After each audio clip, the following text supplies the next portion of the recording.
The call to order the 2401st meeting of the Darien Police Commission.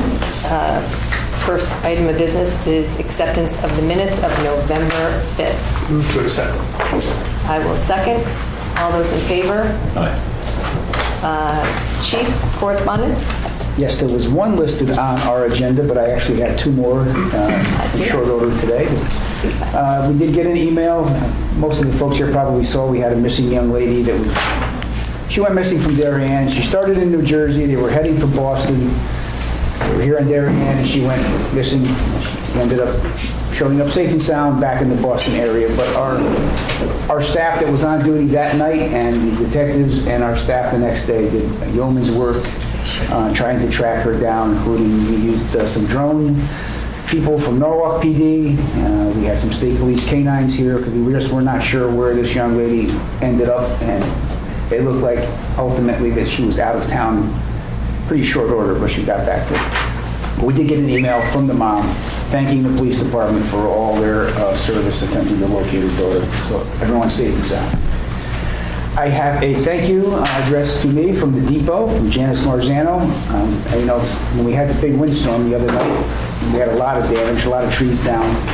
The tent that they hold their meetings on in the depot, because they have to have lights outside, was all blown over. And Sergeant T.J. Moore, Officers Gannon, Holder, and Nair dismantled the tent in the freezing cold. They stacked all the bent metal tubes out of the way, folded the canopy. So we got a nice thank you note from Janice Marzano. The officers say it was freezing out. I don't know how their hands didn't turn to icicles. On behalf of the depot and the board of directors, thank the police department for their going above and beyond. And the last one that I got yesterday, myself, Captain Marin,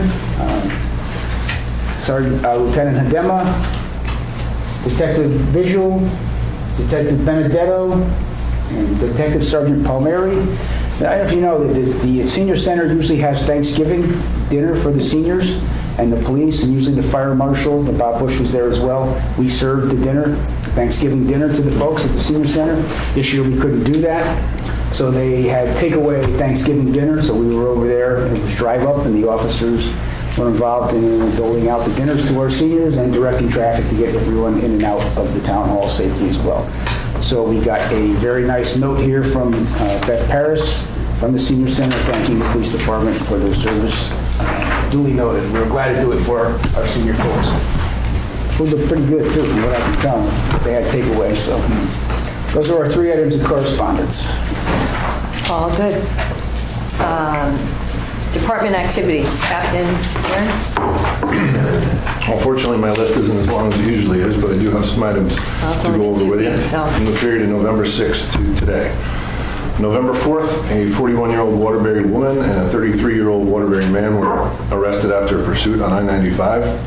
The woman was arrested for DWI, engaging police in pursuit, and suspended operator's license. The male passenger was arrested for narcotics charges. November 13th, at approximately 8:45 p.m., a 34-year-old Stanford man was arrested for DWI after his vehicle was observed being operated in an erratic manner on the Post Road. November 14th, package was stolen from the property of a Dorchester Road residence. On November 17th, a 39-year-old Stanford woman was arrested for her role in a domestic violence incident that took place on Center Street residence. And as we all know, during the evening shift on November 15th, a storm causing significant tree, utility pole, and property damage to numerous locations in Darien took place. Our officers spent the next 2.5 days responding to storm-related calls and logged 288 calls for service, most of which were storm-related. From November 5th until now, we received reports of 5 burglaries of unlocked motor vehicles and 4 stolen vehicles which were unlocked and had the keys or fobs inside. 1 vehicle was recovered in New Britain, Connecticut. 1 vehicle's last known location was Bronx, New York. 1 vehicle's last location was Newark, New Jersey, and 1 vehicle is unaccounted for at this time. One number that is actually up high in the same time period is that we had 17 motor vehicle accidents, 2 of which involved minor injuries. One of these accidents involved a pedestrian being struck in a crosswalk on Post Road and Brookside Road. That involved a vehicle turning from Brookside Road to head east on the Post Road and struck the pedestrian who was in the crosswalk, and the motorist was cited for the violation. And then one incident involving a tree falling on top of a marked patrol car during the height of the storm on Sunday, but no injuries there, thankfully. Jerry, of the 17 motor vehicle accidents, is it safe to say that the majority of them are on the post road as they usually are?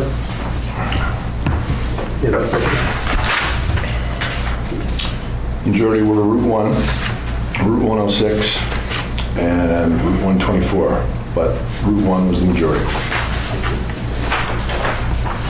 It's dark earlier, who knows? So I have. Okay. Thank you. All right, we jinxed ourselves, but COVID-19 update we now have. So I don't remember where our status at our last meeting. The weeks seemed to run together, but we went through a long period we were COVID-free at the Darien Police Department, including families. We had 3 officers are tested positive for COVID. 1 officer had to be hospitalized for a period of 5 days.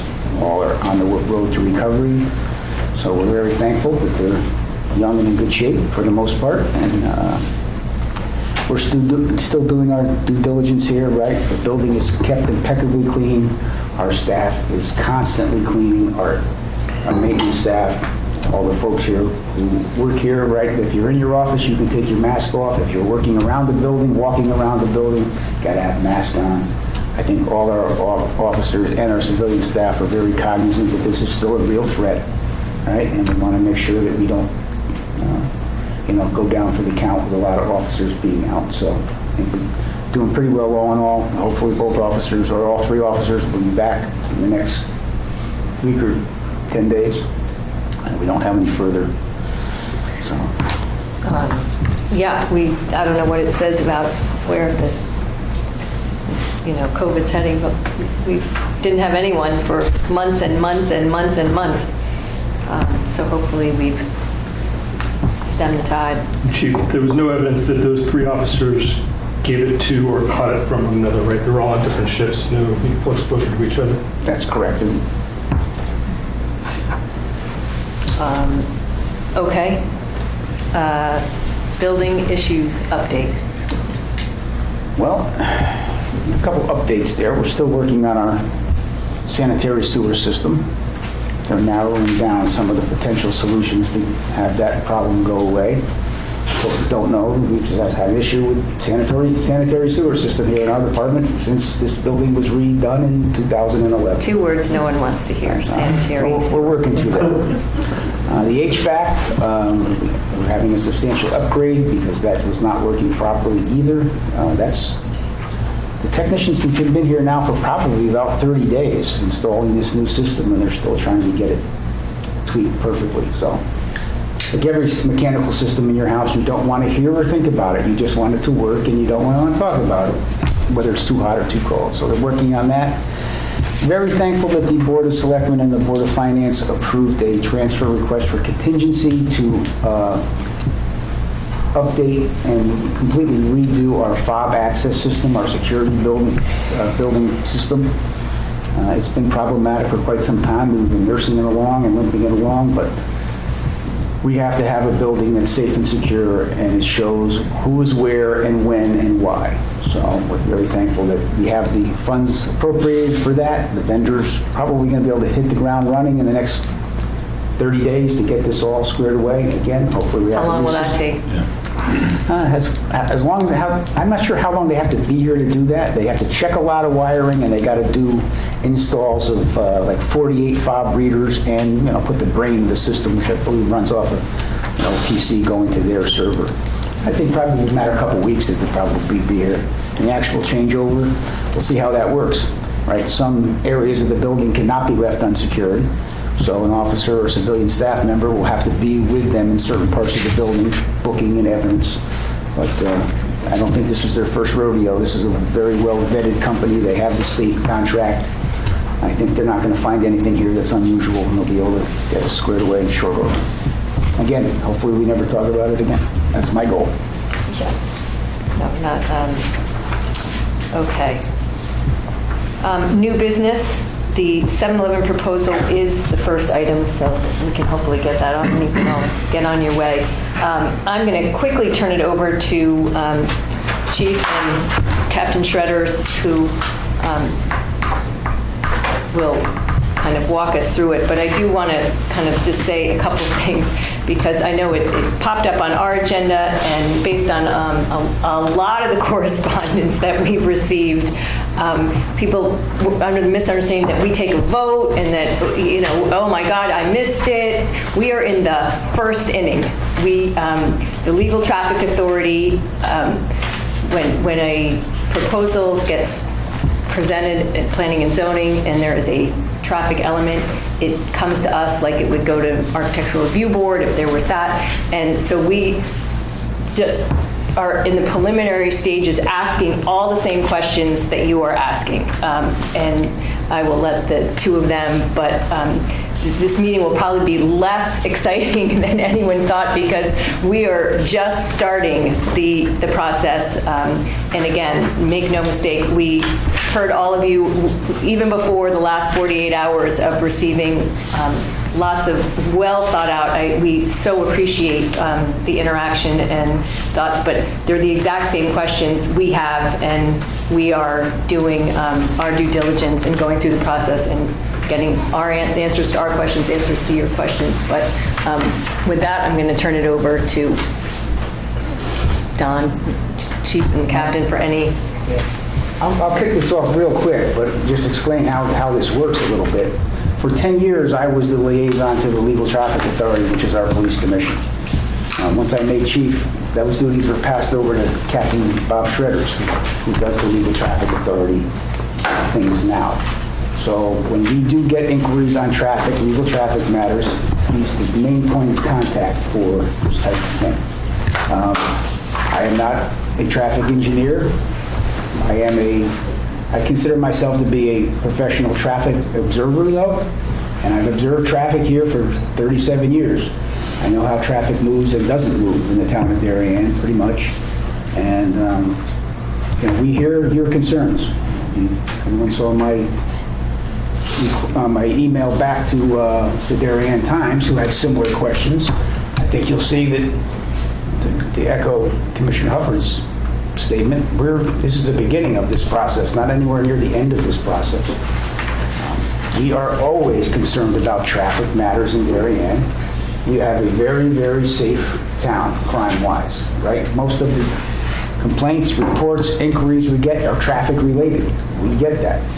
And it's very rarely that traffic is fantastic in my neighborhood, or traffic is, is fantastic at this intersection, and boy, you must have done something right? It's always, how can we make it better? How can we make it more effective? How can we make it safer for both vehicular traffic and pedestrian traffic? So from that regard, we hear our residents loud and clear. So just to reiterate, the chief said a few weeks ago, I'm the first point of contact, so I received the packet from Planning and Zoning about the project. And when I looked at it and I saw, a proposal for a 7-Eleven to be placed where Dutchess is now, I knew right away that there was going to be a hot potato. And I read through the plans and what they were thinking about doing there, and the maps and the drawings, and right away I requested for Planning and Zoning. They asked for me to comment, or if I have any comments or concerns, and then I send the packet back. And my response was, we need our independent traffic consultant, Mike Galante, to take a look at this and fine-tooth comb and get all the data and potential for the volume, the congestion, the pedestrian safety, traffic crashes. And Mike is working hard on that. It's going to be a big report. I don't think it's going to be completed until after Thanksgiving, hopefully between November 30th and December 4th. And that's what myself and the police commission and the chief are going to, it's going to hold a lot of weight with us, Mike's recommendations and what he finds out with that study. So right now we're in a kind of a wait and see mode. But I spoke to a lot of people over the last 2 days, received a lot of emails, and like the chief said, we all have the same concerns.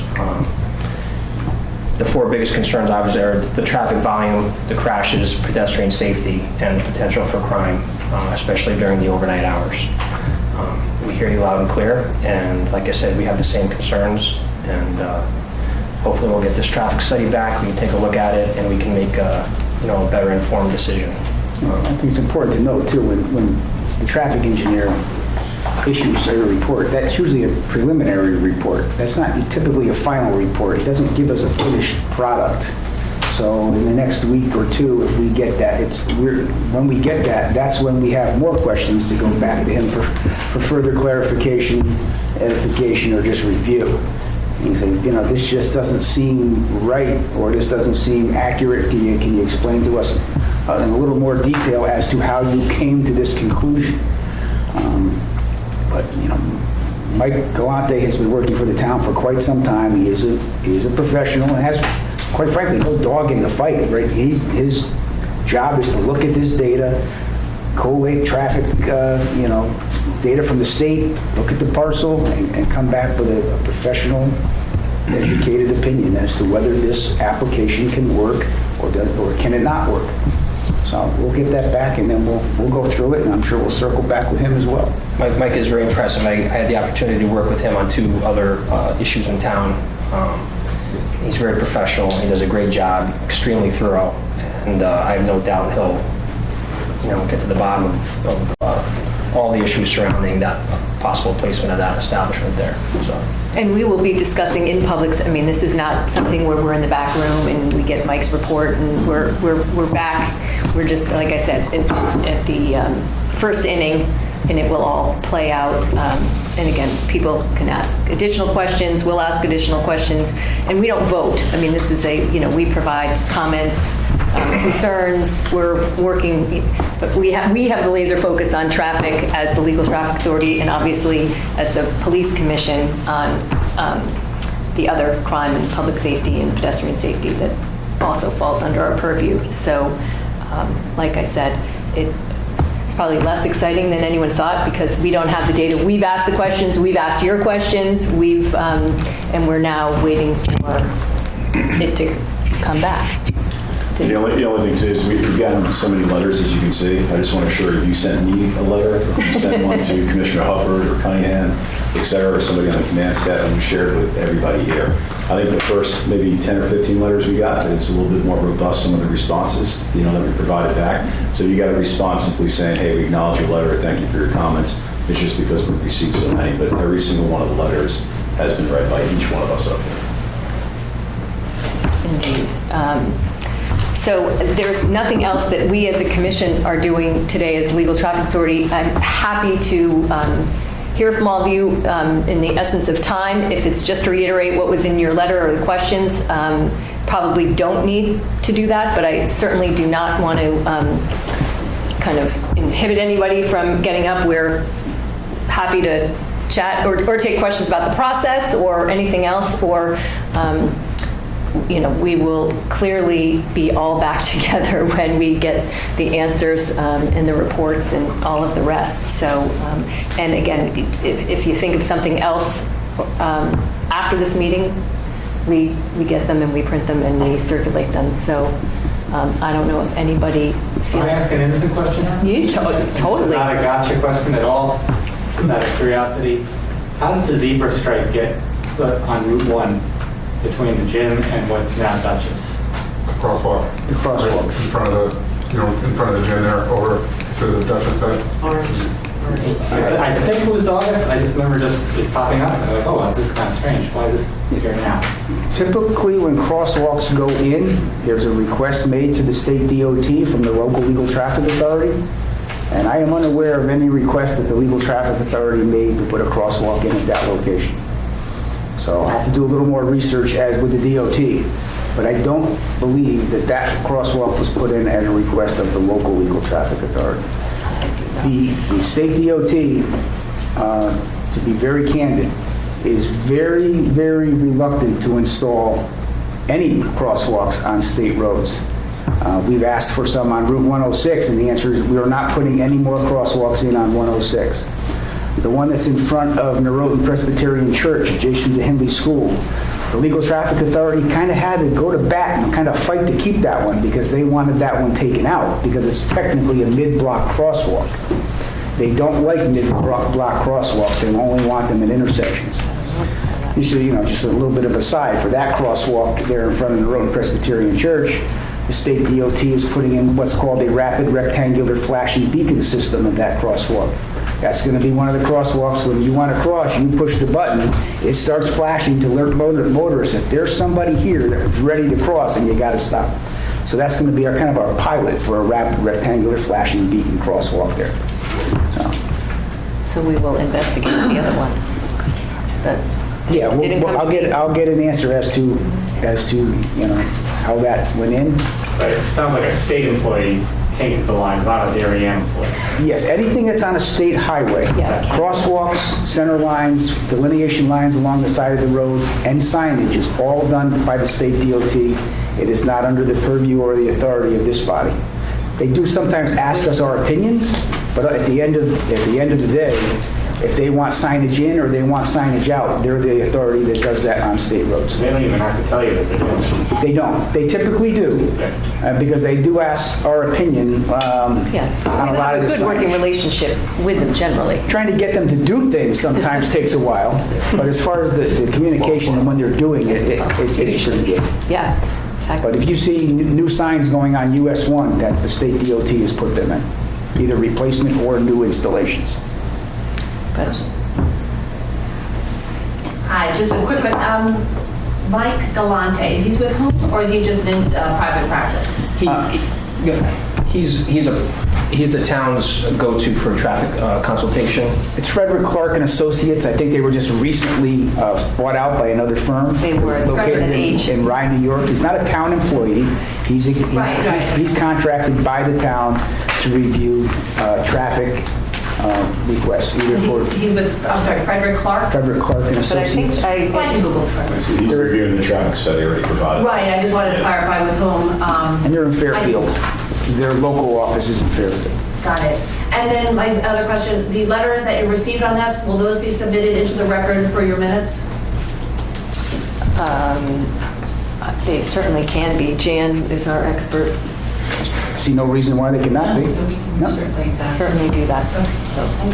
And just to recap on Commissioner Hufford, every email that we got was looked at. So if you didn't get I'm not sure when to reply back because it's sent to 5 or 6 or different. I tried to reply back to, you might have gotten replies from me. I'm pretty sure I hit everybody. I had a list and I matched up at the end of the day and I think I got everybody. So I apologize if I did not. I think Brent did yeoman's work too, so a lot of you might have kind of representing the commission. I think Brent had sent more than anyone else.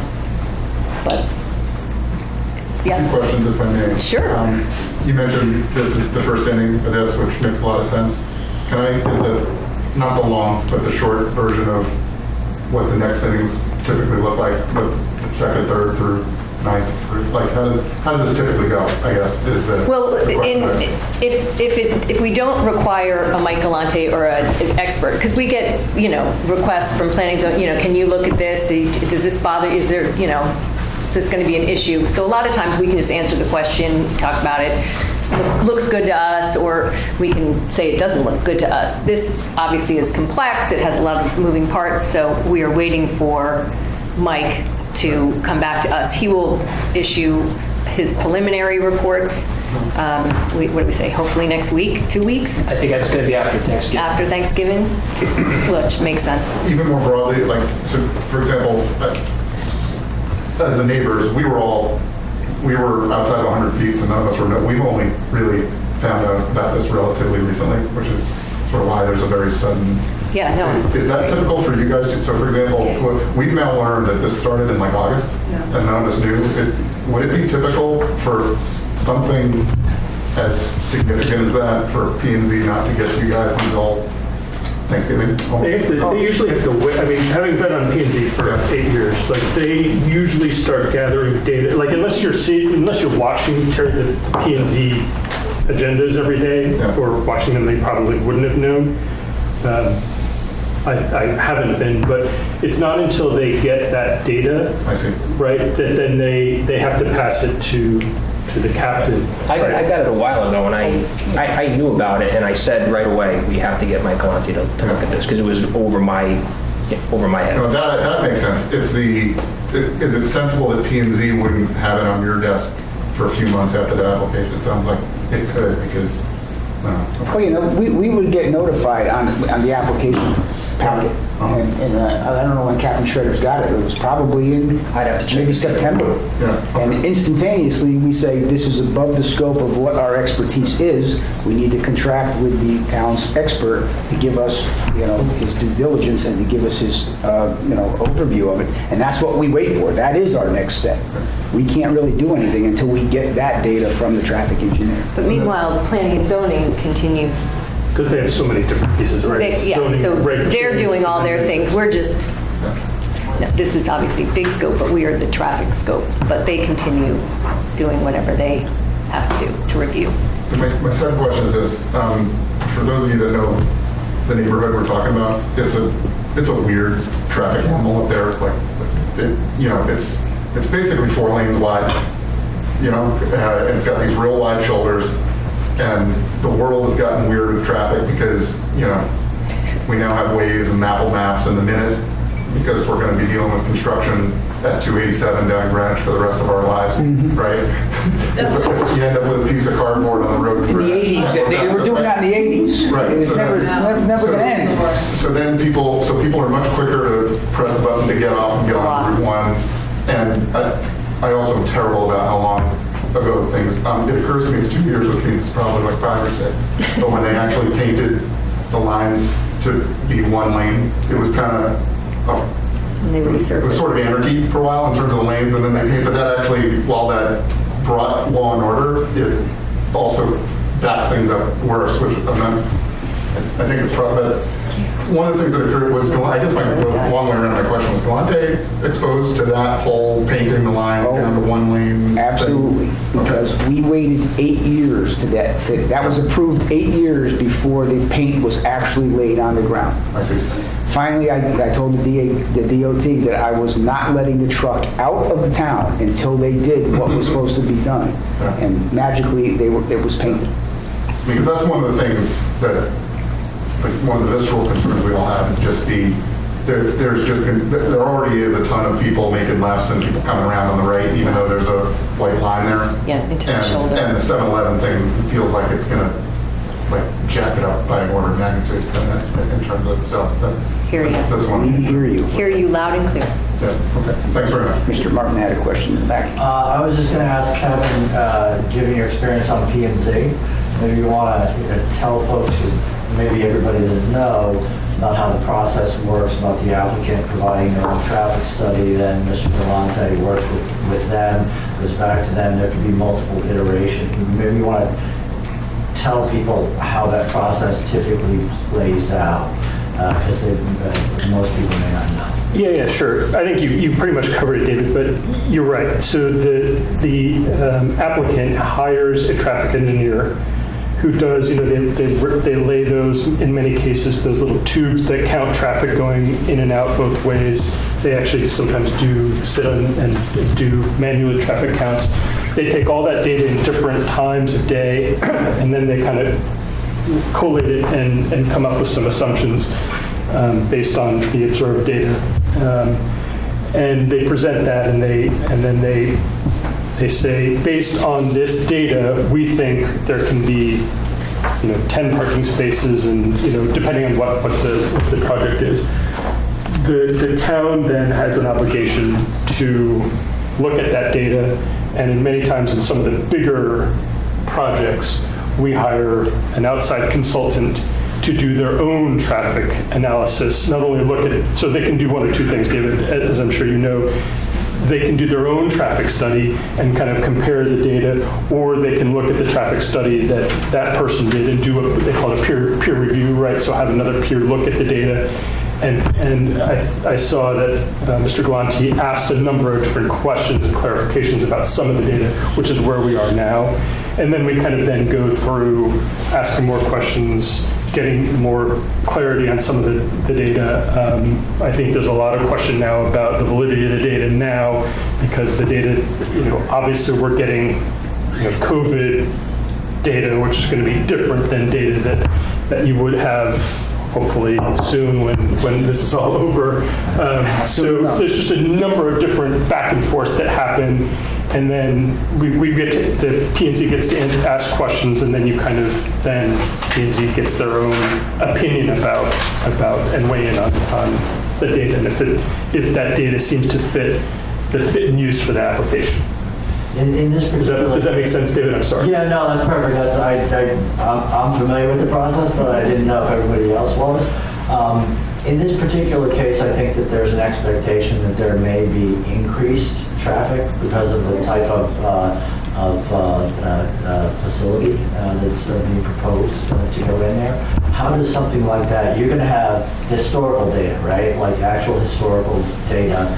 How does P&Z incorporate an expectation of increased traffic? How would Mr. Galante estimate such a thing? So there are a couple things. It's based on, so they base it on, and there's a national kind of handbook, as best I can describe it. And Bob, tell me if I'm wrong, if you remember what it is. But essentially, what they do is it's a formula of what the business is, where the business is, square feet, use, bays, and they come up with a estimate based on all of that of how many people are going to be in it, and it's like pretty accurate, right? I mean, it takes all those different data points, and then it's a fast convenience service plus gas station with this many pumps, and it's this many parking spots, and it's this many square feet in Darien, Connecticut, with proximity to 95 and on the post road, and then it spits out a formula that says that it's been pretty accurate. So that's what they base that. But we get to ask the question, that data is presented, and we get to kick the tires again and, agree, disagree, ask probing questions of all of that. So no, completely understand, and I expected that type of data would be incorporated. I just didn't know how, that gets formalized. I forget the name of the... It's the ISE.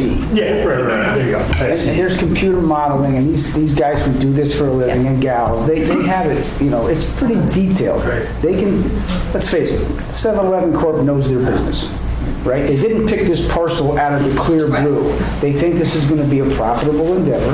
They like the location. I don't know how many outlets they have across the country. They have data on probably how many Oreos go out between such and such a time and such and such. They're good at their business. And that's why, from our perspective, we have to do our due diligence to really make sure that what the data they're trying to present to us is accurate. We're getting data from everybody here. A lot of folks are not experts, but they're giving us data. Well, this is anecdotally what I heard is going to happen. Now we have to look at it. We can't just say, okay, yeah, we're going to take your word for it. There's going to be 500 more cars there a day. We need to look at the data. Is this reasonable and accurate? And that's just real quick on one thing. If you want to move your driveway 15 feet one way or the other, it comes to this man right here from Planning and Zoning. The Legal Traffic Authority has to give approval for you moving your driveway 15 feet. Those are the ones that we just come tell the commission and say, yeah, we looked at this one, no problem. They want to move their driveway 15 feet. But that's the kind of stuff that Captain Shredders has to do on a regular basis, traffic-wise. Anything like that on curb cuts or, potential signage, anything. And it's kind of a big undertaking. I got bequeathed it. I didn't want to do it. I got bequeathed by a captain who said, I'm not doing it anymore. I need somebody else to do it for me. So can I just clarify then, at your next meeting, if you have to report back, do you expect to go over that as a commission at your next meeting? Because clearly from the package we can see on the P&Z site, there's been a lot of communications regarding this application between Captain Shredders and P&Z. But is that your intention, that you're going to talk about this report? Well, since we are here at the 17th, I doubt it. If we have a meeting on It would be publicly discussed, to answer that. wherever it is, my guess is on December 3rd we probably won't be ready. I mean, if we think we're not getting a report with Thanksgiving being next week, so the report's the week after Thanksgiving. Oh, okay. So it's probably not December 3rd. Could it be December 17th?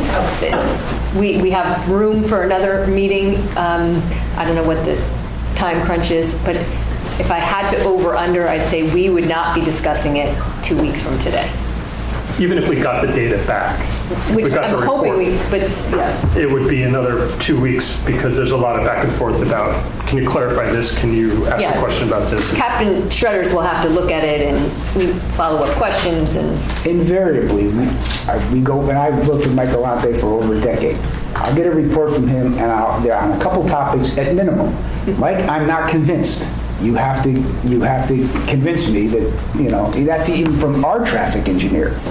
that Well, I meant, does he come here to present it to you and you ask questions in public? If the commission wants him to be here, yes, he will appear. at the meeting. definitely. And he's been here I'm just saying, it numerous might not be 2 weeks from now. It might be 4 weeks from now. But yes, this will not all happen in the back room. We will be able to ask him questions and in a public session. Yes.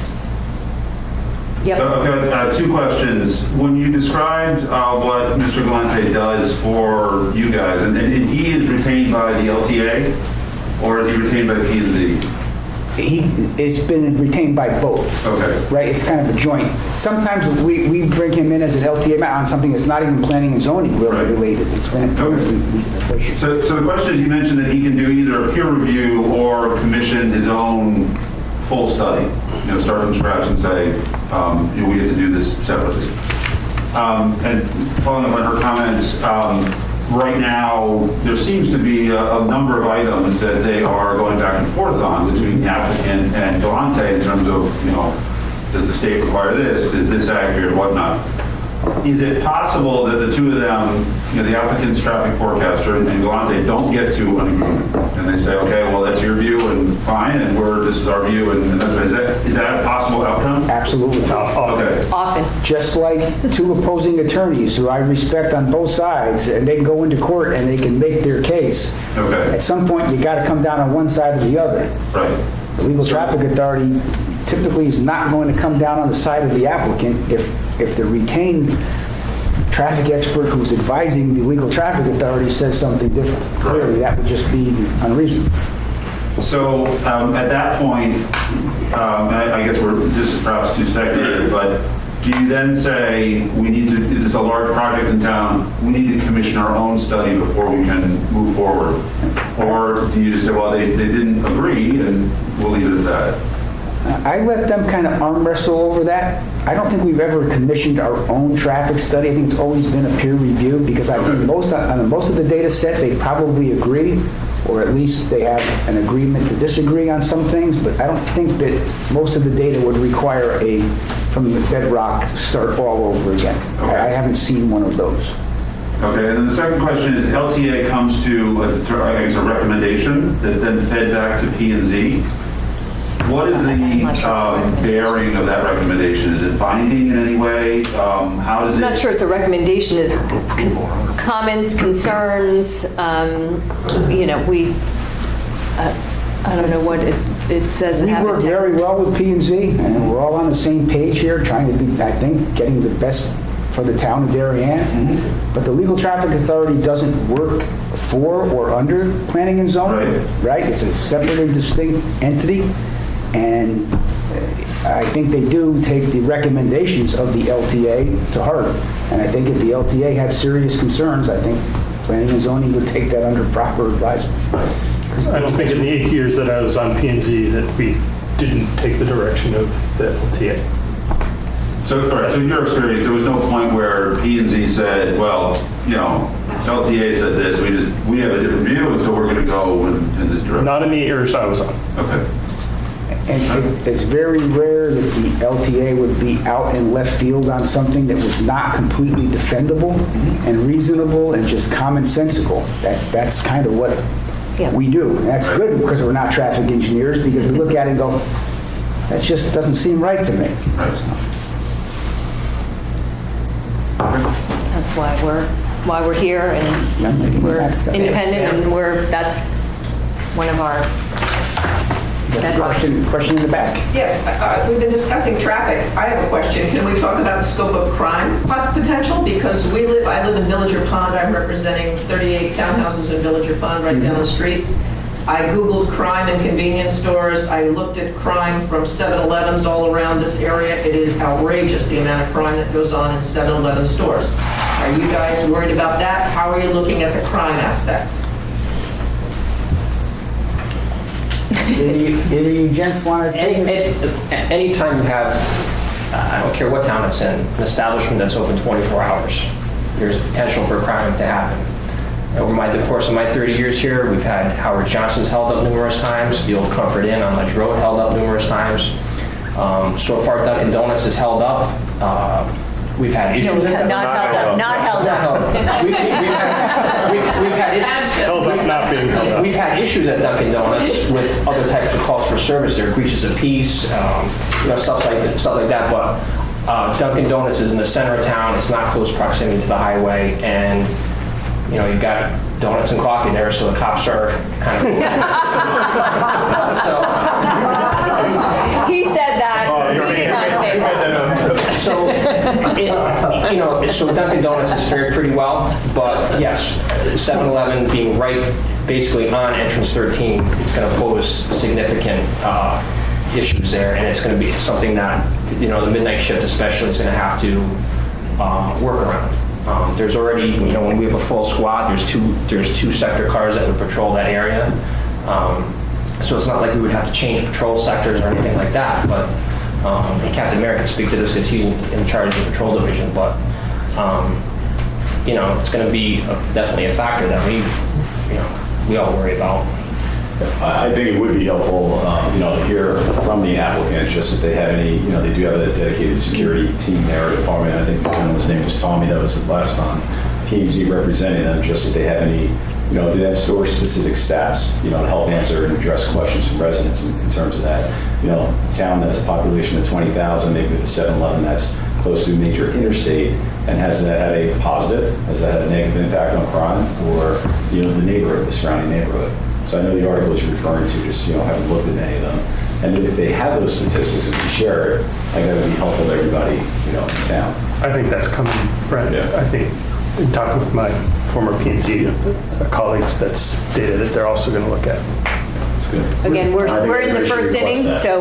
On our behalf, not on 7-Eleven's behalf. Yes. Of course. Yes. Our behalf. Of course. Correct. I guess Correct. related follow-up question though, 24 hours aside, diesel or not aside, 12 pumps aside, I would think that any 7-Eleven, any convenience store, any amount of gas pumps with such transient business so close to I-95 would be a safety and crime risk. So hopefully we're mindful that there are going to be potentially permutations that ultimately we're asked to approve or not approve as a town. So I really appreciate your vigilance. And you're not the experts on traffic, but you're the experts on protecting us, keeping us safe, and keeping away crime. So I'll thank you in advance for thinking expansively about Public safety, pedestrian safety, it's all, that's not legal traffic authority, but that certainly is police commission. So we're laser focused on traffic as the LTA, but we're certainly thinking of all the other issues as the police and Any the police commission. 24-hour-a-day, 7-day operation is of concern to police forces here and across the country. Clearly, if it's not open, it can't be robbed, right? It can be subject to burglary perhaps, but it's not going to get robbed. We hear this, we hear it, and our officers are always cognizant on things that are open late at night, whether it's 11 at night or 3 in the morning. It is the concern of the police department after that. And on that, are there any other businesses in Darien that operate 24 hours a day? There are businesses who have planning and zoning approval to operate 24 hours a day. Okay. Right now, the only establishment that I believe is 24/7, and they cut it down due to COVID, was Dunkin' Donuts downtown. Okay. There are other retail and convenience establishments that are approved to operate 24 hours a day. They just don't choose to. And those are few and far between.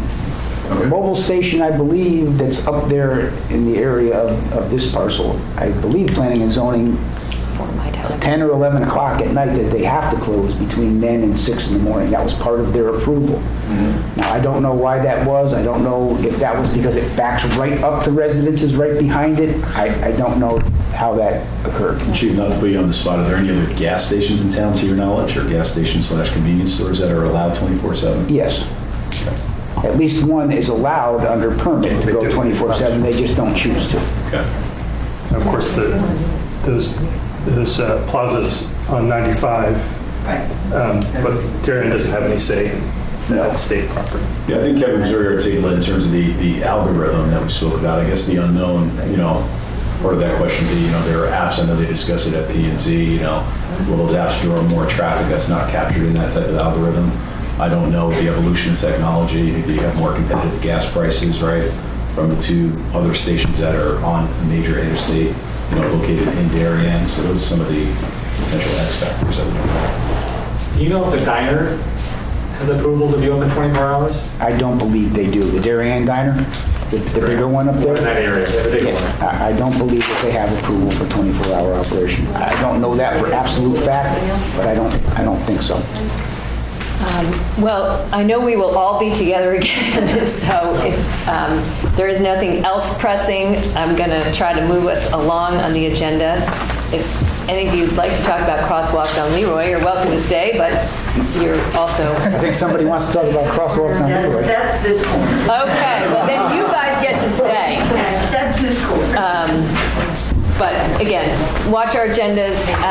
We're hopefully we'll make it public enough. We now have all your emails, so communicate with us. We will communicate with you, and hopefully we will get the answers to all our questions sooner rather than later as the holidays are approaching. And we do read them. Yes. If you have more comments, let us know if there's something we're not thinking. Yeah. Thank you. Thanks a lot. Thanks, everybody. Appreciate it.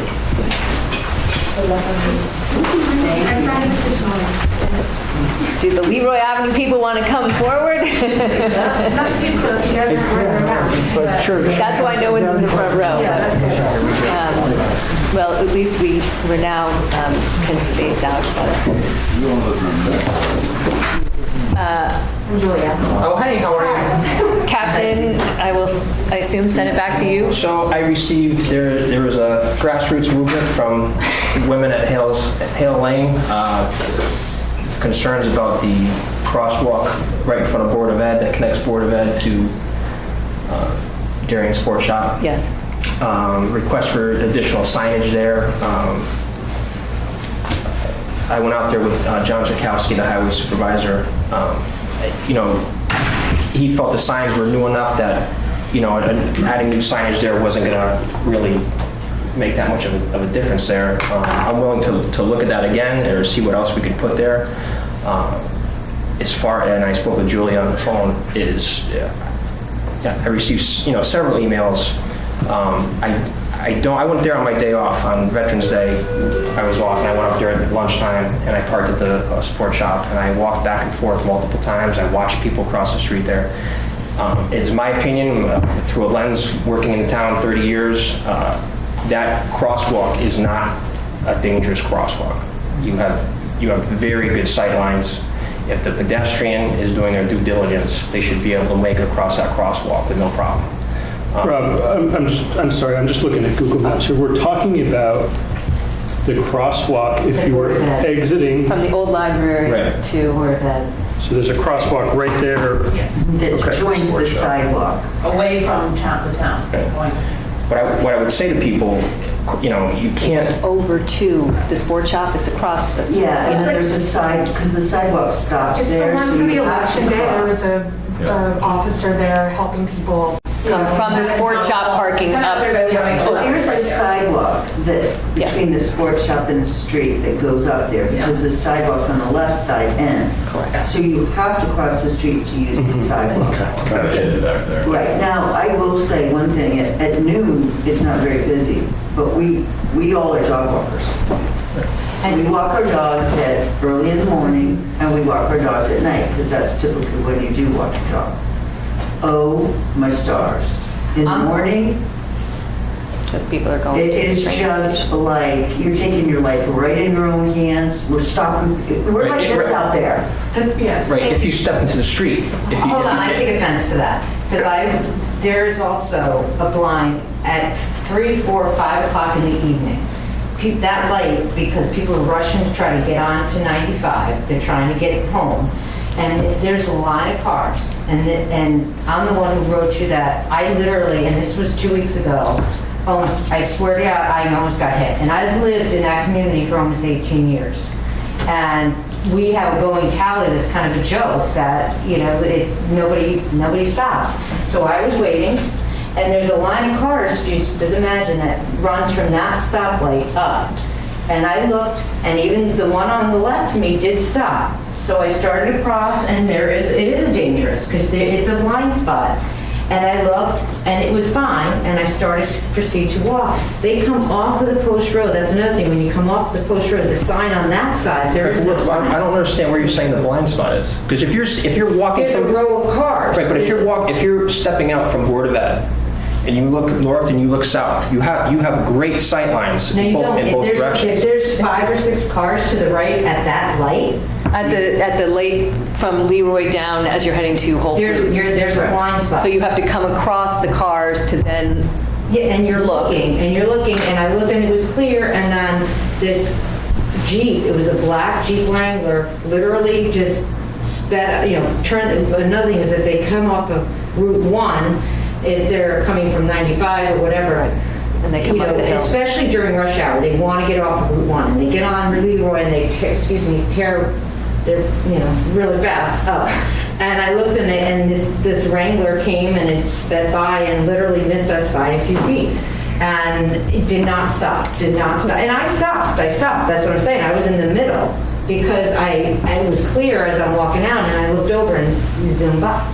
So, and this is not the first time it's happened. What is the signage? What is the signage there now? I mean, there's just the normal crosswalk So there's a sign. Yeah, there's the triangle one earlier on Leroy, closer to the station. Yeah. Which I think is more. I think what it is it's not about throwing yourself in front of the car, but I really think that from a signage standpoint, I've been all around.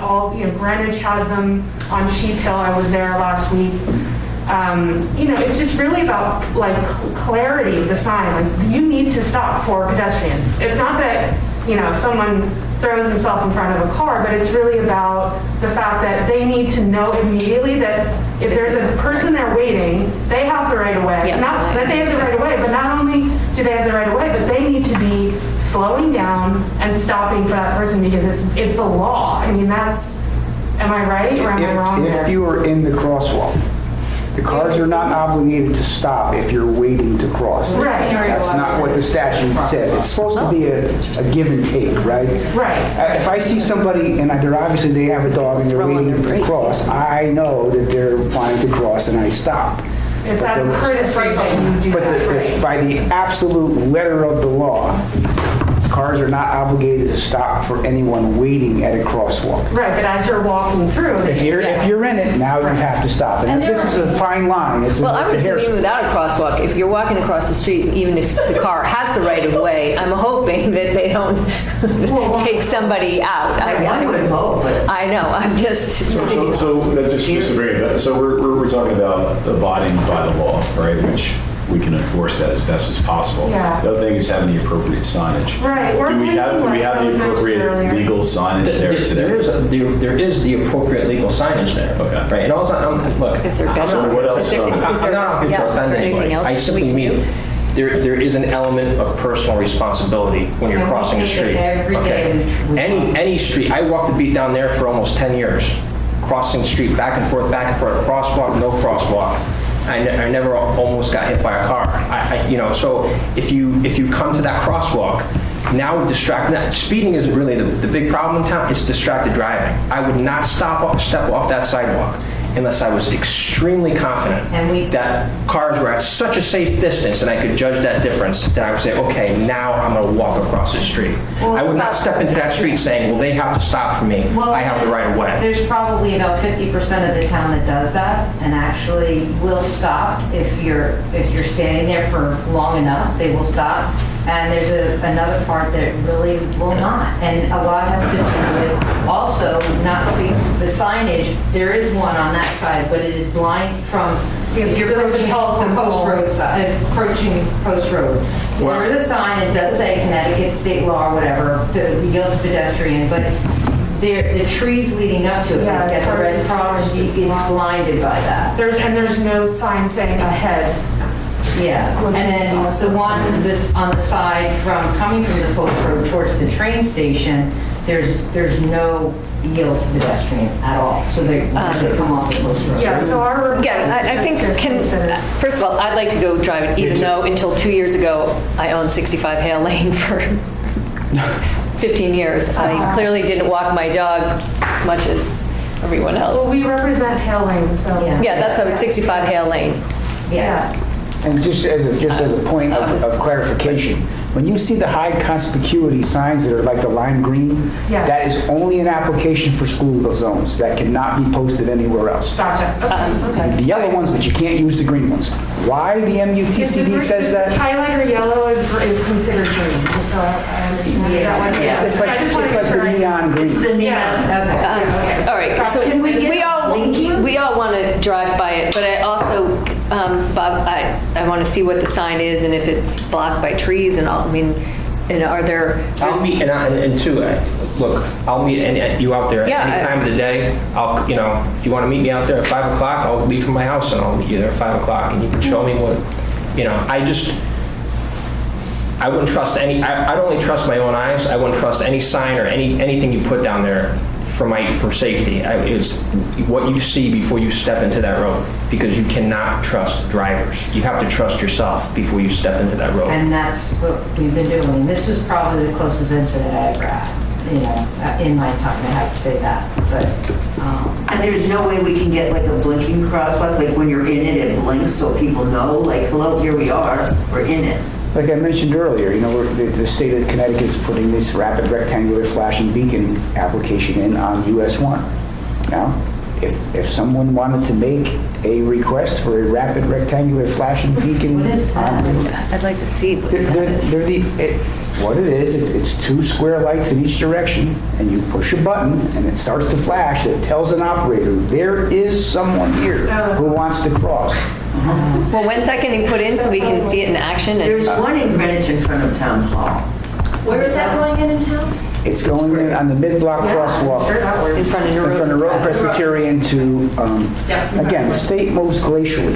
When they actually going to see it put in place, I wish it was sooner than later. I think as part and parcel of the Corbin Drive project, the rapid rectangular flashing beacon application is going in down there. So we don't have any of these yet. They were just recently approved for use. They were in use, and then federal standard said, no, you can't do it anymore, and then it got overturned. Yes, now you can use them again. There's an expense involved there. We have to be, All right. so that can't be a possibility. Well, May I just add too, while you're looking at that stretch, my biggest concern, which I've had for years, and that's why I joined in on this conversation, just as a resident in Darien, is the crosswalk closer to the train station. When you're coming down, when you're coming down Leroy Avenue toward that, you go through the light, you go under the underpass. To me, that crosswalk is also very disconcerting when you're coming from away from town. Because if you get a green light, you're coming pretty quick. If it's dusk, you've got the commuters crossing, and there's and very you come you're heading towards town. Towards town. Yeah, coming from town, I think less so. I would Come out from under the bridge and then boom, the You got crosswalk is right there. Right now, I think with the commutation down so drastically, I wouldn't say that this is a pressing issue right now, my personal opinion. But I do think if you're kind of looking at that stretch of Leroy crosswalks, I would ask that you look at it coming from west under the underpass. Because if you have that green light and you've got some momentum, you're going 30, 35, even that crosswalk, there's no sign. Okay, I don't think we're going to solve either or any of those problems, but I'd like to go look at it and just. There's signage there, it's just not, there's signage there, it's just maybe not what people would like, but there is signage. Yeah, no, I just want to see it, and I agree. I mean, at some point, Believe me, I've been on Leroy a lot. with most crosswalks, you're taking A freeway out there. Because you come down, into the underpass, and then all of a sudden you've got the commuters coming in. Yeah, that goes super fast. Yeah, that's. You name the street, That's. you know they're traveling Thank you fast. for the consideration. Yes, Thank you. Thank you for raising this. We Our safety is, Yeah. We don't like to say there's nothing, we don't say there's nothing we can do. yeah. And We I don't say that. Yeah, and I don't think a lot of people sending emails for their safety is like the grassroots thing. I don't think it's, I think it's just people concerned for their safety. It's really, we're not. I don't mean that as a derogatory. Okay, yeah, I just want to. Yeah, no, We're looking out for our safety. Totally. We're in a kind of weird place between Whole Foods and the sport shop, but, we're on this road every single day with our dogs, and we just want to make sure that we. And we've And I got also some usually senior people that. Yeah, I usually walk this. I helped them with the signage for not blocking the driveway. Oh, thank you. The Harringtons, for years and years there, I was their favorite, because when somebody took the signs and we got them put back in again, so. So that always gets around rush hour, and that's why it's kind of blinding, so it's. And if anyone wants to meet me out there, I'd be more than happy to meet anyone out there. We're on a schedule, we're out there. But we're out there like 8 o'clock and we're out there 5:30. Yeah. Depending on what, 20 minutes after the dog eats, we're out. We hear you. All right, I will go Thank you. look at it again. Feel free to stay. Yeah. We don't have anything really yet. We're going home to feed and walk our. Yes, exactly. Thank you so much. Thank you. I will call. Take care. Thank you. Take care, That's guys. funny. Okay, all-night parking resolution. Okay, pursuant to Connecticut General Statute 14-307, the Darien Police Commission, acting as the legal traffic authority for the town of Darien, annually prohibits all-night parking on public roads between the hours of 2 a.m. and 6 a.m. That will commence on December 1st and end on March 31st. This is for snow removal. Correct. So this is standard, it's been doing every year that I've been here. I move that we approve the all-night parking resolution dated November 20th. Second. All those in favor? I mean, I'm sure the winter of 2020, 21, Yeah. not gonna have any issues with weather. Yeah. No. If we don't have a flake, I'll be a happy camper. Thank you. Stay Okay. on secure, let's be positive. I mean, Well, 95%, maybe 90%. we need to put a fork in 2020. We just need to be done. End of probation period. Officer Matthew Ackerman. As the commission knows, Matt Ackerman came to us from the police department as a lateral entry. He's completed his probationary period. All reports and the performance evaluations have been quite adequate, if not stellar. I hereby recommend to the commission that we appoint him as a full-fledged Darien police officer. And just for the people who was ever watching, how long was his probationary period? That's a year. 1 year. So I move that we end the probation period of Officer Matt Ackerman, Effective November 22nd, effective 2020. November 22nd. And we have 2 copies for the commission to sign. And I need the pen back. Second. All those in favor?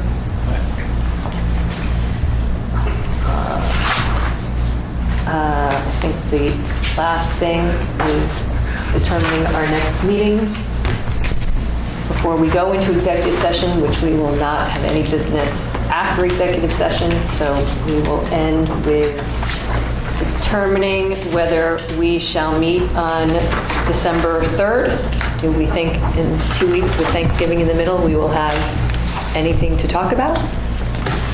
Well, we can Your call. have it, we can have it, and we can, if we don't have the traffic stuff and it was like 2 weeks, we can jump to the 17th, but why don't we keep it in case something. We do have training going on December 3rd. Okay. From 10 to 6. I spoke with the training lieutenant. She said if necessary, they could take a break and move the computers to another room so we could get in here at 4 o'clock if absolutely necessary. No, that seems not an efficient use of anybody's time or energy. So we can either meet at town hall or Push it to 6. we can move our meeting to 6. I think there's training all that week, I believe. Oh, okay. Would you, all right, well, As far as moving it to 6, there's no issue with me. I mean, Yeah. We'll figure it out, right? Oh, I see, 6 p.m., gotcha. 6 p.m. or change location to town hall. If we need it. If we need it. Yeah. Either one of those things. So, again, I don't although we didn't think there'd be anything on this agenda, and lo and behold. So, We were. although if we had not, to be fair, if we hadn't had the 7-Eleven proposal come up, we easily could have tabled this until the next meeting. Okay. But let's keep it on the 3rd, but we will chat amongst ourselves as to location, as to time, and whether we actually need it or we'd be better spent skipping to the 17th, where hopefully we will have much more exciting things to talk about. Okay, we are adjourned.